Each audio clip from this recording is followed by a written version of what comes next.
사무엘상 26장에 보면 다윗을 죽이기 위해서 10항무지까지 쫓아온 사울을 다윗이 죽일 수 있는 기회가 있었는데 죽이지 않고 살려준 내용이 나와요. 다윗이 사울의 진으로 정탐꾼을 보내죠. 정탐꾼이 사울의 진에 가보니까 사울이 진 한가운데 누워있고 그리고 사람들이 그 주위에 누워서 자고 있는 모습을 보아요. 자, 이 보고를 듣고 다윗이 어떻게 합니까? 야, 그래, 내가 직접 한번 가서 보자. 이번에는 아비새와 함께 직접 그 사울의 진으로 들어가죠. 정말 가보니까 사울이 진 한가운데 누워 자고 있고 사울의 군대 장관인 아브넬과 다른 모든 사람들도 그 주위에 둘러서 잠을 자고 있어요. 그런데 한 가지 재미있는 일이 있었죠. 그건 뭡니까? 사울의 그 침상 곁에 창이 꽂혀져 있는 거예요. 여러분, 그 모습을 한번 그려보세요. 자, 다윗과 사울은 지금 원수지간이에요. 사울이 다윗을 죽이려고 해요. 사울은 다윗의 원수예요. 그런데 다윗이 사울의 진에 가보니까 사울은 잠들어 있고 그 주위에 다른 부하들도 다 잠들어 있는데 사울의 침상 곁에 창이 꽂혀져 있어요. 뭐만 남았어요? 그냥 그 창을 빼서 사울 죽이면 다 끝나는 거예요. 그러니까 이 모습을 본 아비새가 다윗에게 말하죠. 하나님이 준 절호의 기회입니다. 내가 저 창으로 저 사울을 찔러 죽이게 해주옵소서. 두 번 찌를 필요도 없습니다. 한 번만 찌르면 됩니다 라고 말해요. 자, 그런데 이때 다윗은 어떻게 하죠? 죽이지 말라. 하나님의 기름 부음 받은 자를 칼로 찔러 죽이면 어찌 죄가 없겠느냐라고 말해요. 그리고는 어떻게 하죠? 창과 물병만 살짝 가지고 오죠. 여러분, 이와 비슷한 사건이 그 앞에 이미 한번 나와 있었죠. 사울을 죽이러 다윗을 죽이러 사울이 쫓아왔는데 용변이 급해서 굴 속으로 사울이 용변을 보러 들어오죠. 근데 그 굴 안쪽에 누가 있었어요? 다윗이 있었어요. 자기 앞에서 용변을 보고 있는 그 사울을 보고 다윗이 그때는 어떻게 했죠? 옷자락만 살짝 뺐어요. 내가 당신을 죽일 수 있는 기회가 있었지만 죽이지 않았다 하는 표시로. 근데 이번에는 어때요? 창이 꽂혀져 있는데 창으로 사울을 죽일 수 있었지만 내가 죽이지 않았다는 표시로 창과 물병만 가지고 나옵니다. 그리고 나서 저쪽 산 건너편에 가서 큰 소리로 외치죠. 누구를 부릅니까? 사울의 군대 장관 아브넬을 불러요. 그리고 뭐라고 말해요? 너는 내 주 왕을 보호하지 못하고 뭐 하고 있느냐? 여기 네 주에 사울의 물병과 창이 어디에 있는지 한번 보아라. 너는 죽어 마땅하다 라고 소리쳐요. 이 말을 듣고 사울이 잠에서 깨서 뭐라고 말합니까? 내 아들 다윗아, 이것이 네 음성이냐? 그리고 또 말하죠. 내 아들 다윗아, 내가 잘못했다. 내 아들 다윗아, 내게 돌아오라. 네가 오늘 내 생명을 귀하게 여겼다. 내가 다시는 너를 해하지 않겠다. 그리고 사무엘상 26장 맨 마지막 25절에서 내 아들 다윗아, 내게 복이 있을지로다. 내가 큰 일을 행하겠고 반드시 승리를 얻으리라 라고 말하는 것으로 사무엘상 26장이 끝나요. 정말 이 사무엘상 26장은 다윗이 한 너무나 멋진 그런 승리의 기록이죠. 한마디로 선으로 악을 이긴, 사울은 악으로 다윗에게 갚으려고 했는데 다윗은 어때? 그 사울에게 선으로 악을 이긴 그런 모습이. 자, 그런데 바로 그 다음 장 사무엘상 27장에는 어떤 내용이 있어요? 다윗이 큰 시험에 빠지고 마는 그런 모습을 보게 돼요. 여기서 우리는 뭘 기억해야 돼요? 항상 큰 승리 뒤에는 큰 시험이 있고 큰 유혹이 있고 큰 시련이 있다. 자, 다윗에게 찾아온 그 시련은 무엇이었습니까? 알 수 없는 무력감, 절망감, 낙심, 엄청난 승리를 창 한 번 휘둘리지 않고 칼 한 번 휘둘리지 않고 자기의 원수 사울을 굴복시켰어요. 그런데 알 수 없는 무력감이 자기에게 찾아온 것이, 여러분 우리에게도 그런 일들이 많아요. 어떤 큰 일을 이루고 났을 때 이유 없는, 알 수 없는 그런 무력감, 실망감, 절망감 이런 것들이 찾아올 때가 있어요. 다윗뿐만이 아니죠. 엘리야도 그랬잖아요. 갈멜 산상의 대결, 얼마나 멋진 승리였습니까? 그 승리를 하고 나서는 이유 없는 그런 무력감에 빠져가지고 하나님 앞에 차라리 나를 죽여주옵소서, 로뎀나무 아래 엎드려서 차라리 나를 죽여주옵소서, 지금이 가장 좋은 때입니다, 나를 데려가 주소서 라고 외치는 그런 엘리야의 모습. 요나도 마찬가지죠. 하나님이 니느웨에 가서 복음을 선포해라. 처음에는 거절했어요. 가지 않았어요. 그러나 결국 물고기 뱃속에 들어갔다가 다시 나와서 니느웨에 가서 복음을 전했어요. 니네들이 복음 전한다고 어디 변하겠냐? 그런데 복음을 전하니까 놀라운 변화의 역사가 일어났어요. 니네 왕까지. 그래서 전국에 금식을 선포하고 너희들 하나님께 부르짖어라. 하나님이 우리를 도우시고 하나님이 우리를 벌하시지 않을 수도 있을 것이니 하나님께 부르짖어라. 왕부터 이런 놀라운 회개의 역사가 일어난 거예요. 그런데 바로 그 다음 3장에 요나서 3장에 그런 게 나와요. 요나서 4장에서 또 요나가 뭐라고 말합니까? 엘리야와 똑같이 차라리 나를 죽여주옵소서. 물론 그때는 니느웨 사람들, 자기들이 싫어하는 니느웨 사람들이 회개하고 돌아오는 것이 싫기도 했죠. 어쨌든 그런 모습을 보면서 하나님 차라리 나를 죽여주옵소서라고 외치는 그런 요나의 모습도 보아요. 이처럼 뭐 엘리야를 통해서나 요나를 통해서나 다윗을 통해서나 우리가 알 수 있는 게 뭐예요? 큰 승리 뒤에, 큰 성공 뒤에 알 수 없는 이런 시험, 시련, 유혹, 무력감, 절망감, 낙심 이런 것들이 찾아올 때가 많다는 것이. 자, 그런데 다윗이 이런 그 엄청난 승리, 엄청난 성공 뒤에 이런 무력감, 절망감에 빠질 수밖에 없었던 그런 이유, 또 그런 절망감 앞에서 그가 실수한 것, 그가 잘못한 것이 무엇이었는가 하는 것 한번 생각해 보려고 그래요. 자, 다윗이 그런 무력감, 절망감 앞에서 어떤 실수를 합니까? 오늘 본문 1절 보면 다윗이 그 마음에 생각하기를 이라고 말하고 있어요. 뭐 특별히 문제될 게 없는 그런 내용인 것 같죠? 그러나 지금까지 다윗의 모습은 어떤 모습이었는가? 어떤 문제가 있고 어떤 낙심이 찾아오거나 절망이 찾아오거나 두려움이 찾아올 때는 하나님께 물었어요. 하나님 어떻게 해야 합니까? 하나님 왜 이럽니까? 하나님께 물었어요. 그런데 지금 다윗은 어떻게 하고 있어요? 그냥 자기 머릿속으로 곰곰이 생각만 하는 거예요. 고민만 하는 거예요. 다윗이 그 마음에 생각하기를, 이것이 다윗이 저지른 첫 번째 실수였어요. 다윗은 자기에게 찾아온 그런 어려운 상황 속에서 인간적인 고민만 했지 하나님께 묻거나 하나님의 도움을 구하지 않았다. 하나님의 시각으로 무엇을 바라보지 아니하고 그저 자기 시각으로, 인간적인 눈으로만 그 문제를 바라보았어요.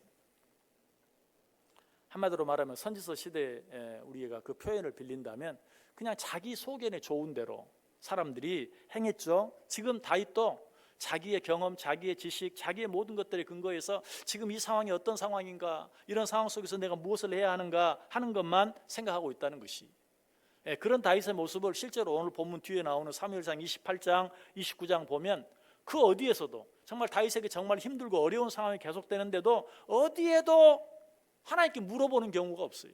하나님께 기도하지 않아요. 하나님께 하소연하지 않아요.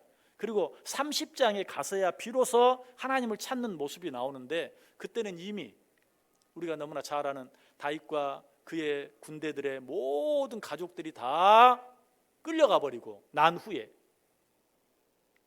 그때서야 하나님께 묻고 하나님께 엎드리는 그런 모습을 보게 돼요. 제가 그 구절 한 구절만 읽어드리면 사무엘상 30장 6절에 백성들이 자녀들 때문에 마음이 슬퍼서 다윗을 돌로 치자 하니 다윗이 크게 다급하였으나 그의 하나님 여호와를 힘입고 용기를 얻었더라. 다윗의 말을 듣고 시글락이가 살았는데 그때 어때요? 다윗과 그 군사의 모든 가족들이 다 적군들의 포로로 다 끌려가 버리잖아요. 그러니까 그 다윗의 부하들이 다윗 때문이다 하고 다윗을 돌로 쳐 죽이려고 그래요. 그러니까 그때서야 정말 자기가 죽음에 처하기 일보 직전이 되니까 그때서야 하나님 앞에 엎드렸다. 26장 넘어서 27장과 28장 하나님 앞에 그 어떤 것도 묻지 않다가 30장에 엄청난 어려운 일이 닥치니까 더 이상 어떻게 할 수 없는 지경에 이르니까 그때서야 비로소 하나님을 찾는 그런 모습을 볼 수 있어요. 하나님을 찾지 않는 것, 하나님께 묻지 않는 것, 자기 생각, 자기 경험대로 판단하는 것, 이것이 다윗이 저지른 첫 번째 실수였어요. 한 번만 실수했는가? 아니, 또 실수합니다. 두 번째 실수는 무엇이었습니까? 역시 오늘 보면 1절 다시 보시면 다윗이 그 마음에 생각하기를 내가 후일에는 사울의 손에 붙잡히리니, 내가 이러다가 사울에게 잡혀 죽고 말지 하는 그런 생각을 하고 있어요. 이 말씀을 이전 성경으로 보면 다윗이 그 마음에 생각하기를 내가 후일에 사울의 손에 망하리니 라고 염려하고 있는 그런 모습을 봐요.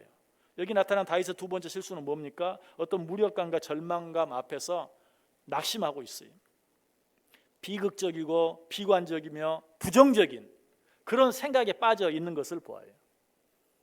여러분, 우리의 가장 큰 적은 어떤 어려운 상황이 아닙니다. 그런 어려운 상황 가운데 있을 때 비관적인 생각, 비극적인 생각, 부정적인 생각, 한마디로 말해서 낙심에 빠지는 것, 이것보다 더 무서운 게 없어요. 지금 내 앞에 처한 상황이 어떤 상황인가? 그게 중요하지 않아요.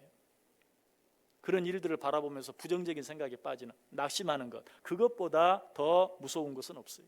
우리는 다 내일 일을 몰라요. 내일은 오직 하나님의 손에 달려있죠. 그 내일의 역사를 주관하시는 하나님, 그 하나님께서 계획과 어떤 약속 안에서 모든 일들을 진행하세요. 그 하나님의 계획과 약속은 아직까지 한 번도 바뀌어 본 적도 없고 변경된 것도 없어요. 또 한 번 하신 약속이 시행되지 않은 적도 없어요. 그러므로 우리는 그 약속을 붙잡고 나아가면 되는데, 지금 눈앞에 보여지는 어떤 상황 때문에 하나님의 약속도 다 소용없구나, 실망하고 낙심하는 것, 이것보다 무서운 것이 없다. 여러분, 하나님이 다윗에게 어떤 약속을 주었습니까? 먼저 아비가일을 통해서 내 주께서, 하나님께서 당신을 이 땅의 지도자로 삼을 것입니다 라고 분명히 말했어요. 또 하나님이 사울을 통해서도 분명히 말합니다. 네가 이 나라의 왕이 될 것이다. 그리고 이 나라가 네 손으로 말미암아 견고하게 될 것이다 라고 말했어요. 그럼에도 불구하고 지금 다윗은 눈앞의 상황으로 인해서 뭐라고 생각하고 있어요? 내가 후일에 사울의 손에 붙잡히고 말 것이다. 내가 결국은 사울로 말미암아 망하고 말 것이다. 다윗이 이런 비관적인 생각을 하게 된 이유가 무엇입니까? 하나님을 바라보지 못했어요. 하나님의 약속을 바라보지 못했어요. 지금 눈앞에 펼쳐지고 있는 일만 바라보았어요. 그때 그는 이런 낙심에 빠지게 되었고, 이런 비관적인, 하나님의 약속이 너무나도 분명하고 너무나도 확실한데도 그런 부정적인 생각을 할 수밖에 없었다. 이것이 다윗이 한 두 번째 실수였어요. 그런데 다윗의 실수는 여기서도 끝나지 않습니다. 또 한 번 실수예요. 자, 그 실수도 1절에 나와 있어요. 제가 다시 읽어볼게요. 다윗이 그 마음에 생각하기를 내가 후일에는 사울의 손에 붙잡히리니 블레셋 사람들의 땅으로 피하여 들어가는 것이 좋으리로다. 내가 이러다가 사울에게 붙잡히고 말지, 내가 이러다가 사울의 손에 망하고 말지. 그래서 어떻게 한다고요? 블레셋 사람의 땅으로 피해야 되겠다. 이 블레셋 땅, 하나님을 알지 못하는 이방 땅이, 그리고 자기 적국이, 내가 이 땅에서 잘못하다가는 사울의 손에 붙잡혀 죽게 될 것이니 저 블레셋 사람의 땅으로 피하여야 되겠다. 그러면 사울이 거기까지는 쫓아오지 못하겠지. 그 다윗의 생각이 1절에 나와 있어요. 1절 다시 읽어볼게요. 다윗이 그 마음에 생각하기를 내가 후일에는 사울의 손에 붙잡히리니 블레셋 사람들의 땅으로 피하여 들어가는 것이 좋으리로다. 사울이 이스라엘 온 영토 내에서 다시 나를 찾다가 단념하리니 내가 그의 손에서 벗어나리라. 내가 이 땅에서 어슬렁거리다가는 사울의 손에 붙잡히고 사울로 말미암아 망하고 말 것이다. 그러니 이방 사람의 땅 블레셋으로 피하면 사울이 이 땅에서 나를 찾다가 나를 찾지 못하고 단념할 것이다. 그러면 나는 그의 손에서 비로소 벗어나게 될 것이다. 얼마나 멋진 생각입니까? 얼마나 그럴듯한 생각입니까? 인간적으로 생각하면 정말 이보다 좋은 묘안이 없어요. 인간적으로 표현하면 지극히 합리적이고 지극히 논리적인 생각을 했어요. 그런데 우리가 이런 생각을 할 때 한 가지 주의해야 될 것이 있어요. 이런 인간적인 생각을 할 때 모든 상황이 거기에 딱 맞아 떨어지는 것과 같은 그런 느낌이 들 때가 참 많아요. 오늘 다윗이 그렇게 생각을 했을 때도 마찬가지. 그래, 블레셋으로 피하면 사울이 나를 쫓아오지 못하겠지. 그런데 모든 상황을 보니까 정말 그런 것 같은 상황이 벌어져요. 오늘 보면 4절 보세요. 다윗이 가드에 도망한 것을 어떤 사람이 사울에게 전하매 사울이 다시는 그를 수색하지 아니하니라. 여러분, 이때 조심해야 돼요. 여러분이 어떤 그럴듯한 생각을 탁 하죠. 그런데 상황이 아주 내 생각이 다 맞는 것 같아요. 하나님의 생각은 안 맞는 것 같고 내 생각이 맞는, 또 하나님의 생각은 정말 너무 현실과는 동떨어진 것 같고 어떤 사람이 내게 조언해 준 어떤 그런 말, 그런 것들이 아주 상황에 딱 맞는 그런 것처럼 보일 때가 너무 많아요. 왜 그런 줄 아세요? 사탄이 그렇게 보이도록 만들기 때문에 그래요. 그래, 네 생각이 맞지. 성경은 이게 2000년 전, 3000년 전 그때 기록된 거 아니야. 지금 현실과는 너무 거리가 멀어. 그러니까 네가 뭐 성경 믿는 거야. 내가 뭐라고 말하지 않지만 그냥 곧대로 믿으려고 하지 말고 상황에 맞게 생각해봐. 좀 합리적으로 생각을 해봐. 네 경험도 좀 거기에 플러스 해봐 라고 우리를 유혹하는 거예요. 여러분, 실제로 성경 가운데 그런 일들이 너무 많이 있죠. 바울이 로마로 호송될 때 그랬잖아요. 바울이 보니까 어때요? 바울의 생각에는 이 미항이라는 곳에서 겨울을 보내고 가야지, 그렇지 않으면 큰일 날 것 같다. 그런데 이 배에 대해서는 아주 뭐 경험이 풍부한 선장과 선주는 뭐라고 말해요? 이 미양은 적고 복잡하고 겨울을 보내기 힘드니까 그래도 저 베닉스라는 곳까지 가자. 거기 가서 겨울을 보내자. 그러니까 어때요? 이 로마 군인들이 누구 말을 듣겠어요? 이 항해에 대해서 훨씬 더 경험이 많은 선장과 선주의 말을 듣고 가다가 유라굴로라는 광풍을 만나가지고 다 죽을 뻔하고 배에 있는 모든 것들을 다 잃어버리는 그런 일들을 보게 되죠. 그런데 왜 사람들이 미양에서 머물지 말고 베니스로 가자는 선장과 선주의 말을 따랐는가? 성경에 보면 그때 마침 남풍이 순하게 불면서 그래, 선장과 선주의 말이 딱 맞네. 지금 뭐 베니스까지 가는 데는 아무 문제 없겠어. 그러니까 거기까지 가자. 상황을 보니까 그럴듯해요. 그런데 가다가 결국은 광풍을 만나서 그렇게 되어진 것이. 여러분, 상황이 내 생각과 딱 맞는다고 해서 내 생각을 믿으면 안 돼요. 모든 여건이 내 경험과 딱 맞는다고 해서 그거 믿으면 안 돼요. 아무리 모든 상황이 내 생각, 내 경험, 어떤 사람들의 생각에 딱 맞는, 딱 맞아 떨어지는 그런 상황이라 할지라도 우리는 무엇을? 하나님의 말씀, 하나님의 약속, 하나님의 뜻, 하나님께서 뭐라고 말씀하시는지 항상 비춰봐야 돼요. 요나는 어땠습니까? 하나님의 니느웨로 가서 복음을 전해라 그랬는데 가기 싫었어요. 그러니까 나 다른 데로 도망갈래. 어디로? 다시스로 도망가려고 하는데 마침 어때요? 다시스로 가는 배가 마침 거기 있는 거예요. 그때 우리는 뭐라고 하죠? 이게 하나님의 뜻이네. 다시스로 가는 배가 저기 있잖아.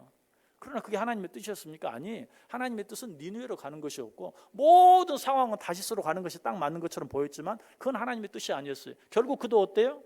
결국 그도 배가 파손하고 어떻게 됐습니까? 물고기 뱃속에 들어가게 되고 만 것을 봐요. 상황이 어떠한가? 어떤 것이 지금 더 합리적이고 더 논리적인 것처럼 보이는가? 그거 생각하지 마세요. 오직 하나님의 말씀, 오직 하나님의 뜻, 하나님의 약속, 하나님의 명령, 하나님의 계명을 우리는 먼저 생각할 수 있어야 돼요. 자, 그런데 다윗은 그렇게 하지 않았다. 인간적인 눈에 보이는 대로 지금은 블레셋으로 피하는 게 좋아. 그래야 사울의 손에서 벗어날 수 있어 라고 생각을 했고 자기 생각이 맞는 것처럼 실제로 사울이 다윗을 쫓기를 단념했어요. 그러나 이런 모든 일들의 궁극적인 결과는 무엇이었는가? 사무엘상 30장 1절 2절에 보면 아까 말씀드린 그 사건, 다윗과 그의 사람들이 사흘 만에 시글락에 이른 때에 아말렉 사람들이 이미 네겝과 시글락을 침노하였는데 그들이 시글락을 쳐서 불사르고 거기에 있는 젊거나 늙은 여인들은 한 사람도 죽이지 아니하고 다 사로잡아 끌고 자기 길을 갔더라. 다윗이 군사들을 이끌고 전쟁에 갔다 왔어요. 승리하고 돌아오는데 와보니까 어때요?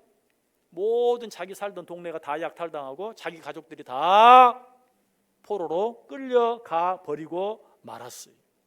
이것이 바로 인간적인 생각과 인간적인 선택의 결과예요. 지금까지 모든 상황은 다 그것이 맞는 것 같았어요. 그러나 다윗이 블레셋으로 피하고 거기서 편안하게 잘 사는 것 같았는데 사울도 더 이상 쫓아오지 않고 괴롭게 하지 않고 이제 모든 일이 끝난 것 같았는데 결과는 어때요? 가진 모든 것을 가족까지 다 잃어버리는 그런 결과에 처하게 되고 만 것을 보아요. 그런데 정말 무서운 것은 어때요? 다윗이 잘못 선택하고 다윗이 잘못 결정했는데 그 잘못된 선택과 잘못된 결정의 영향이 자기와 자기 가족에게만 미친 것이 아니라 자기와 함께한 모든 사람, 자기를 믿고 따라준 모든 사람들과 그들의 가족에게 미쳤다라는 것이. 여러분, 우리 한 사람, 나 한 사람의 잘못된 선택, 나 한 사람의 잘못된 결정이 여러 사람, 많은 사람들에게 영향을 미칠 수 있다는 사실을 우리는 꼭 기억해야 돼요. 그래서 우리는 지극히 작은, 지극히 사소한 일이라 할지라도 어떤 결정을 하고 어떤 선택을 할 때는 믿음의 선택, 믿음의 결정, 하나님의 말씀 안에서 선택하고 하나님의 말씀 안에서 결정하기 위해서 애써야 돼요. 더도 말고 덜도 말고 내 그 선택과 결정이 내 가족들에게 영향을 미친다는 사실을 기억하고 거기서 한 걸음 더 나아간다면 온 성도들, 온 교회에 영향을 미칠 수 있다는 사실을 기억하고 항상 말씀 붙잡고 말씀 안에서 선택하고 결정하기 위해서 애를 쓸 수 있어야 된다는 것이. 나 한 사람이 저지른 잘못, 나 한 사람이 저지른 실수, 나 한 사람이 한 잘못된 선택, 여러분 그것들은 나뿐만이 아니라 내 주위의 많은 사람들에게 영향을 미치게 된다. 자, 그런데 다윗이 이처럼 엄청난 실수와 잘못을 저지르게 된 이유가 무엇이었다고요? 세 가지 생각해 보았어요. 첫 번째는 인간적인 생각에 사로잡혔어요. 다윗이 어땠어요? 마음에 생각하기를. 인간적으로는 곰곰이 고민했어요. 고민하는 게 나쁜 거 아니, 깊이 생각하는 게 나쁜 게 아니. 그러나 인간적으로만 생각하면 안 돼요. 무엇에 비추어? 하나님의 말씀에 비추어 생각해야 돼요. 두 번째로 다윗이 왜 그런 잘못된 선택을 하게 되었습니까? 비관적인 생각 때문에. 분명히 하나님께서는 그에게 엄청난 약속을 주셨는데 내가 이러다 사울의 손에 붙잡혀 망하고 말 것이다 라는 비관적인 생각, 낙심, 이것 때문에 그런 잘못된 선택을 하고 말았어요. 또 한 가지 그런 잘못된 선택을 하게 된 중요한 이유가 무엇이었습니까? 합리적인 것만 생각하고 논리적인 것만 생각했기 때문에. 하나님의 뜻, 하나님의 방법, 하나님의 영광을 생각하지 아니하고 합리적이고 논리적인 인간적인 경험, 지식만 생각하고 의지했기 때문에 결국은 그런 잘못된 선택을 할 수밖에 없었고 그 결과는 엄청난 것이었다. 이 결과를 좀 더 구체적으로 생각해 보면 다윗이 세 가지 잘못된 생각으로 말미암아 그런 잘못된 선택을 할 수밖에 없었던 것처럼 그 잘못된 선택의 결과도 세 가지로 생각해 볼 수 있어요. 이런 잘못된 선택으로 말미암아 첫째는 잠깐 안전을 확보한 것 같았어요. 아까 읽어드렸죠? 사울이 다시는 그를 찾지 않았다. 내 생각이 옳았구나. 잠깐은 안전함을 얻은 것 같았어요. 목적 달성을 한 것 같았어요. 여러분 항상 그래요. 인간적으로 깊이 고민하고 인간적으로 합리적인 논리적인 생각을 해서 잘 선택하면 잠깐은 그것이 맞는 것 같아요. 그러나 기억하세요. 그야말로 잠깐이에요. 잠깐 그런 것 같지 그것이 결코 우리에게 영원한 안식을 줄 수도 없고 영원한 평안을 줄 수도 없어요. 우리는 잠깐의 안전과 잠깐의 평안에 속아서는 안 돼요. 그건 어디까지나 수상적인 것에 불과해요. 이런 것에 대해서 성경이 아주 잘 경고해 주고 있죠. 데살로니가전서 5장 3절에 그들이 평안하다 안전하다 할 그때에 임신한 여자에게 해산의 고통이 이름과 같이 멸망이 갑자기 그들에게 이르리니 결코 피하지 못하리라. 평안하다 안전하다 그럴 때가 있어요. 내가 잘 선택했어. 여러분 그러나 그것이 하나님의 말씀에 의한 것이 아니라면 잠깐 있다가 사라지고 말 것이 아니 그로 말미암아 더 큰 위험에 처하게 될 수밖에 없다. 두 번째 다윗의 이런 잘못된 선택으로 말미암아 어떤 결과가 주어졌습니까? 비굴하게 됐어요. 한마디로 말해서 정체성을 완전히 잃어버렸어요. 오늘 본문 5절에 보면 다윗이 아기스에게 이르되 바라건대 내가 당신께 은혜를 입었다면 지방 성읍 가운데 한 곳을 내게 주어 내가 살게 하소서. 당신의 종이 어찌 당신과 함께 왕도에 살리까 하니. 여러분 이 말이 지금 어떤 내용인 줄 아세요? 다윗은 이스라엘의 왕이 될 사람이었어요. 하나님께서 분명히 그렇게 말했어요. 너는 이스라엘의 왕이 될 것이다. 기름 부음까지 받았어요. 그런데 지금 자기 목숨 하나 살자고 아기스에게 가서 아기스에게 우리에게 조그만 동네 하나 주면 거기서 우리와 우리 가족들과 우리 국민들이 함께 살게요. 나 같은 종이 어떻게 왕이 살고 있는 왕도에 수도에 함께 살 수 있겠습니까? 난 그냥 저 시골에 땅 하나만 주세요. 거기 가서 살게요. 이 얼마나 비굴한 모습입니까? 하나님께서 당신의 나라 당신의 백성들의 왕으로 세움받은 다윗이었는데 이런 순간적인 잘못된 선택 잘못된 판단으로 말미암아 자기의 정체성 정말로 하나님의 자녀여 하나님의 선택받은 자라는 사실을 다 잊어버리고 너무나 비굴해진 그런 모습을 보게 되는 것이. 이것이 지극히 적은 일 한 가지를 잘못 선택한 엄청난 결과예요. 어떻게 보면 무슨 큰 잘못을 저지른 거 없어요. 다윗이 저질러서는 안 될 어떤 죄를 저지른 거 아니에요. 지극히 작은 것이지만 눈에 보이는 것만 바라보고 내 눈앞에 보여진 것으로만 어떤 선택과 결정을 했을 때 이런 엄청난 결과, 엄청난 실수, 엄청난 잘못에 빠지고 말았다는 것이. 또 한 가지 이런 잘못된 선택으로 인하여 다윗은 어떤 자리에 빠지게 됩니까? 오랫동안 하나님과 상관없는 하나님과 정말 멀리 거리를 두고 사는 그런 삶을 살 수밖에 없어요. 다윗이 사울의 눈을 피해서 이 시글락 땅에 들어가서 산 시간이 1년 4개월이라고 본문에 말하고 있죠. 1년 4개월, 16개월. 근데 다윗이 얼마나 많은 시들을 짓고 노래를 짓고 했는지 몰라요. 그런데 이 1년 4개월 동안은 그 어떤 시 단 한 줄도 노래 단 한 줄도 쓰지 못하고 만들지 못한 것을 보게 돼요. 하나님과 완전히 단절된 그런 삶을 살고 말아요. 그런 말 있죠. 순간의 선택이 10년을 좌우한다. 여러분 정말 그렇습니다. 우리가 하나님의 말씀 안에서 무엇을 선택하고 결정하지 못하고 인간적인 생각, 인간적인 방법, 눈앞에 보이는 상황에 따라서 순간적으로 잘못 선택한 것이 우리의 인생 전체를 망치고 말아요. 아니, 우리의 영혼을 망치고 말아요. 자, 그렇다면 이런 잘못된 결과들을 피하기 위해서 우리는 어떻게 해야 할까요? 우리 성경 한 구절 같이 찾아서 읽어보겠습니다. 골로새서 3장 1절과 2절 말씀, 2절 말씀 같이 읽습니다.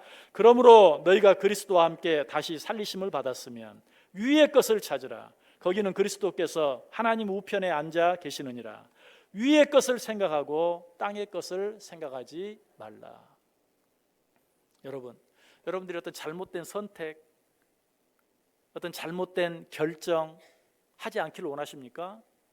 지금 내 눈앞에 보이는 일상적인 내 눈앞에 펼쳐진 그 상황을 바라보지 말고 눈을 들어 위의 것을 바라보고 위의 것을 찾으라. 그것이 무엇입니까? 하나님의 약속이, 하나님의 말씀이, 아니 하나님을 바라보라고 말하고 있어요. 그렇게 할 때만 우리는 실수하지 않고 잘못된 선택을 하지 않을 수 있어요. 눈에 보이는 것은 아무리 보고 또 보고 또 보고 또 보고 결정하고 선택해도 잘못된 선택을 할 수밖에 없어요. 제가 여러 번 말씀드렸죠. 산에서 길을 잃으면 어떻게 해야 된다고요? 무조건 산 위로 올라가야 돼요. 꼭대기에 올라가서 동서남북을 구별한 후에 결정을 해야 올바른 결정을 할 수 있는 것이지, 골짜기 속에서 동서남북이 어딘지 아무리 봐도 제대로 길을 찾을 수가 없어요. 그리고 산 꼭대기에 올라갈 수 없다면 눈을 들어서 하늘을 바라보고 북극성이 어디 있는지 봐야 돼. 눈을 들어 위를 봐야 돼. 그러지 아니하면 결코 그 산에서 헤어나올 수 있는 방법이 없다. 신앙생활도 마찬가지. 사방이 막혀 있는 것 같은 그런 답답하고 힘들고 어려운 상황 속에서 어디 빈틈 없나, 어디 이 문제를 벗어날 수 있는 어떤 구멍이 없나, 아무리 찾아봐도 소용이 없어요. 어떻게 해야 돼요?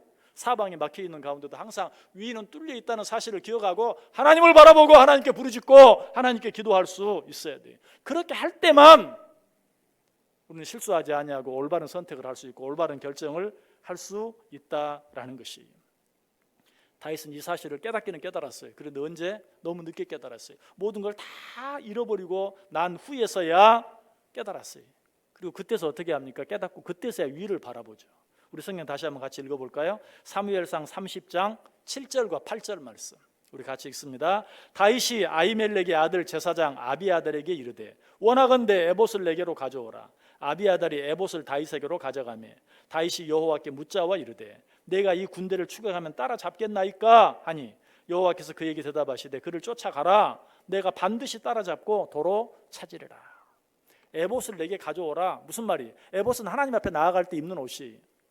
사무엘상 26장에서 하나님을 찾고는 그 뒤로는 하나님을 찾지 않았어요. 27장, 28장, 29장 전혀 하나님과 상관없는 삶을 살았어요. 그러다가 어려움을 당하고 사무엘상 30장에 와서야 비로소 에봇을 가져와라. 그리고 자기 가족들이 다 포로로 끌려갔는데 하나님께 그때서야 묻죠. 내가 그들을 쫓아가면 따라잡겠습니까? 내가 그들을 쫓아가면 잃어버린 모든 것들과 우리 가족들을 다시 찾아올 수 있겠습니까? 하나님이 뭐라고 말해요? 가라!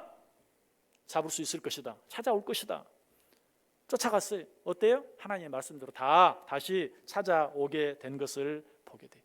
하나님을 바라보았을 때, 위를 바라보았을 때 비로소 문제가 해결되는 것을 보게 돼요.